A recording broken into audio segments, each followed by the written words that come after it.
Today we're going to the old folks home to take the old folks down to the hospital. We got 61.4%.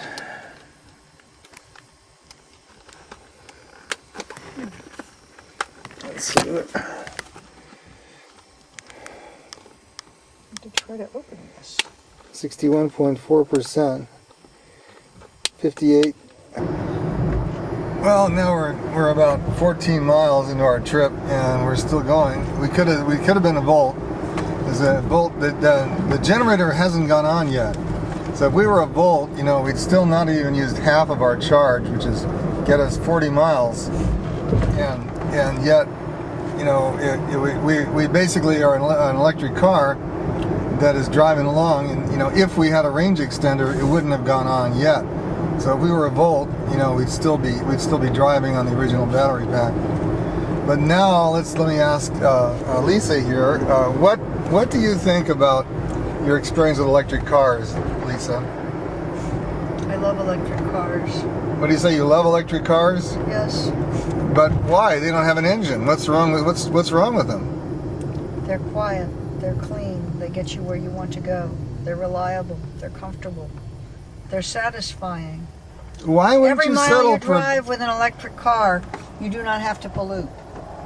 Why wouldn't you be satisfied with a Blazer like that thing ahead of us? A Chevrolet Blazer, or here we go, Toyota RAV4 Super L, a little, you know, Chevrolet Korean thing, a Cobalt or whatever it is. Why wouldn't you be satisfied with one of those? Once you drive, I don't like destroying the lungs of young people. I don't like making any carbon dioxide that I don't have to make. I still am disorganized enough so that I want to go various places that are some distance away, but I really would rather do it without causing all this extra havoc for the earth. But even just a little bit of pollution by you wouldn't make any difference, right? I mean, if you just did a few miles of pollution, it wouldn't matter, right? You multiply that times the billions of people on the earth, especially you multiply that times the millions of people in the United States, and it turns out to be staggering. I would rather opt out of that, and an electric car allows me the luxury of opting out. But all these other people are driving gas cars. They don't care. I mean, each little one of those things, you know, it doesn't matter. I mean, all those, you know, each little contribution is nothing. Everybody else is polluting. It's not you. And when I stop and plug into the plug at the Costco, people still gather around me. It's been 10 years. People would like to drive an electric car. I drive this electric car to show people that it can be done. I drive this electric car because I like to drive the electric car.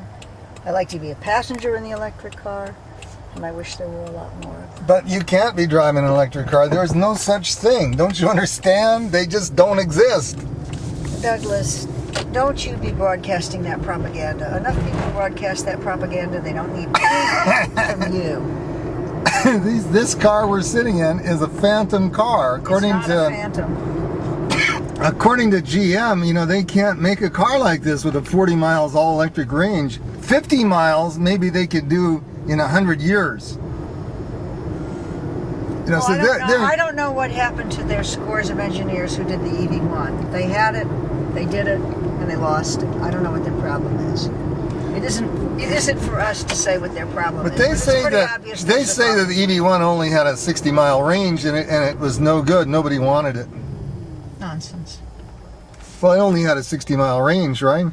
Well, when they first came out, we had one with a 60-mile range. We took it up to San Francisco. What a chore. It charged quickly, we'll have to give it that, but it had crummy batteries. And then when they put new batteries in it, it went 110, sometimes 120 miles. 110 miles? Yes. And GM doesn't know about this, because they're claiming that, you know, they couldn't do that.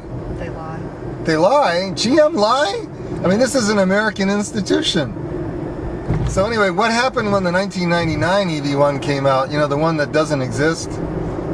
Oh, that one. Well, that was exciting. They had a big party and people signed up for it. We signed up for 2 of them. We actually got one. I can't believe it to this day. We got one. You got one? I remember the trip we took up to,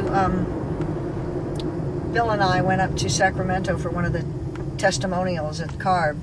And on that particular trip, we thought we had charging secured, but we didn't have charging secured, and we had to drive it almost 160 miles. with no From King extra City, charging. down in King City there, yeah. Yeah, and it went. It showed up, on less than zero, but we pulled into a mobile home park and we charged it for many hours, and by golly. So it ran out of juice right in the middle of a trip? No, it never ran out of juice.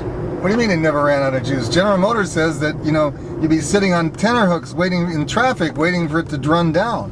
No. That's what Lutz says. Never happened. Mr. Bob Lutz says that, you'd be sitting in traffic When the original battery and your pack, juice would go way down, and you'd have nothing there, and you'd be on tenor hooks. You'd be frightened. Nonsense. Nonsense. You don't think that he lied, do you? I think he's very much mistaken. Maybe he doesn't know. It's But possible. but how could he not know? I mean, he's General Motors. He's their global design guru. He knows all about their cars. Evidently, there's a few little things that he wasn't advised about. He doesn't know about the EV1. Well, how far did you go in that one in that EV1, the first one? You said you went 160 miles. We got about 20 miles worth of juice. It was over 140 on a charge.